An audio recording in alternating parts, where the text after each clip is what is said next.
السلام علیکم ورحمۃ اللہ وبرکاتہ۔ وعلیکم السلام ورحمۃ اللہ وبرکاتہ۔ ارے ارشان بھائی، آپ لوگ اتنے صبح صبح کہاں پر جا رہے ہیں؟ سب خیریت تو ہے؟ جی الحمدللہ یاز بھائی، اللہ کا شکر ہے، ہم لوگ ٹھیک ہیں۔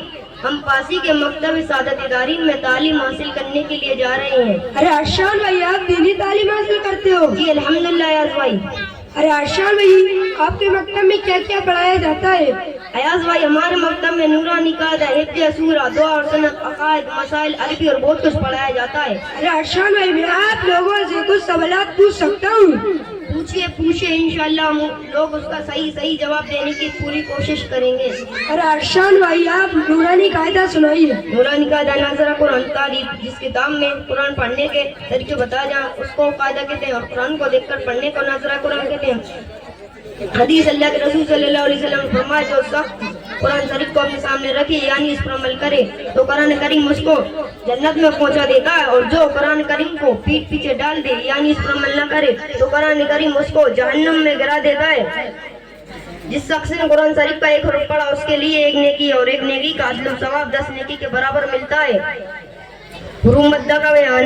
حروف مدہ 3 ہے۔ نمبر 1 الف مدہ، نمبر 2 یا مدہ، نمبر 3 واو مدہ۔ حروف مدہ کو ایک الف کے برابر سوچ کر پڑھیں گے۔ الف سے پہلے زبر ہو تو الف ہمیشہ مدہ ہوتا ہے، جیسے وا الف زر با۔ یا ساکن سے پہلے زیر ہو تو یا مدہ ہوتا ہے، جیسے با یا زیر بھی۔ با ساکن سے پہلے پیش ہو تو واو مدہ ہوتا ہے، جیسے با وا پیش بو۔ کھڑا زبر کھڑی زیر الٹا پیش کو ایک الف کے برابر کھینچ کر پڑھیں گے۔ کھڑا زبر الف مدہ کے برابر ہوتا ہے، جیسے وا کھڑا زبر وا الف زر با۔ کھڑی زیر یا مدہ کے برابر ہوتی ہے، جیسے با کھڑی زیر بھی، با یا زیر بھی۔ الٹا پیش وا مدہ کے برابر ہوتا ہے، جیسے وا الٹا پیش بو، با وا پیش بو۔ جی سر، دو جاور دو زیر دو پیش کو تنوین کہتے ہیں۔ تنوین کی آواز ناک میں جاتی ہے، جیسے وا دو زر بن، با دو زیر بن، با دو پیش بن۔ جیسا رخ پر دو جبر ہو اس کے بعد الف لکھا جاتا ہے۔ ارے انس بھائی، آپ دعا سنت سنائیے۔ دعا سنت تعریف، دعا سنت اللہ سے مانگنے دعا اور ہمارے نبی صلی اللہ علیہ وسلم کے طریقوں کو سنت کہتے ہیں۔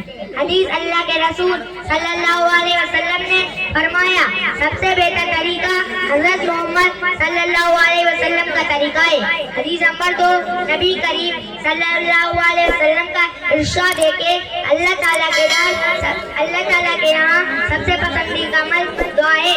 بیت الخلا کی سنت ہے۔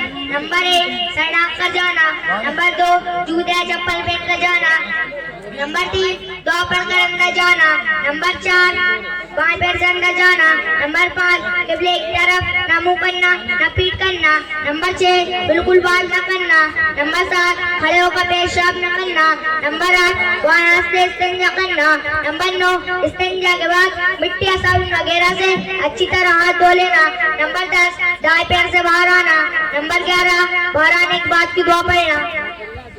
ارے آشو بھائی، آپ حفظ حدیث سنائیے۔ حفظ حدیث تعریف، ہمارے پیارے نبی حضور صلی اللہ علیہ وسلم کی بتائی ہوئی باتوں کو اور آپ صلی اللہ علیہ وسلم کے کیے ہوئے کاموں کو حدیث کہتے ہیں، اور حدیث کے یاد کرنے کو حفظ حدیث کہتے ہیں۔ حدیث اللہ کے رسول صلی اللہ علیہ وسلم نے فرمایا، جو شخص میری امت کے نفع کے لیے 40 حدیثیں یاد کرے گا اس سے قیامت کے دن کہا جائے گا، جنت کے جس دروازے سے جاؤ داخل ہو جاؤ۔ حدیث نمبر 1 ترجمہ دین آسان ہے۔ حدیث نمبر 2 مفتاح الجنت الصلاۃ، ترجمہ جنت کی کنجی چابی نماز ہے۔ حدیث نمبر 3 من غش فلیس منا، ترجمہ جو دھوکہ دے وہ ہم مسلمانوں میں سے نہیں۔ حدیث نمبر 4 السلام قبل الکلام، ترجمہ بات کرنے سے پہلے سلام کرو۔ حدیث نمبر 5 علیکم بالصدق، ترجمہ میں سے سچ بات کہو۔ حدیث نمبر 6 انما الاعمال بالنیات، ترجمہ اعمال کا دار و مدار نیتوں پر ہے۔ حدیث نمبر 7 الطور شطر الایمان، ترجمہ باقی آدھا ایمان ہے۔ حدیث نمبر 10 حدیث نمبر 8 من انتہا بنوۃ فلیس منا، ترجمہ جو دھوکہ دے وہ ہم مسلمان، جو کسی دوسرے کی چیز چھین کر لے وہ ہم مسلمانوں میں سے نہیں۔ حدیث نمبر 9 الجنت تحت اقدام الامہات، ترجمہ جنت ماؤں کے قدموں کے نیچے۔ حدیث نمبر 10 اجتنبوا الغضب، ترجمہ غصے سے بچو۔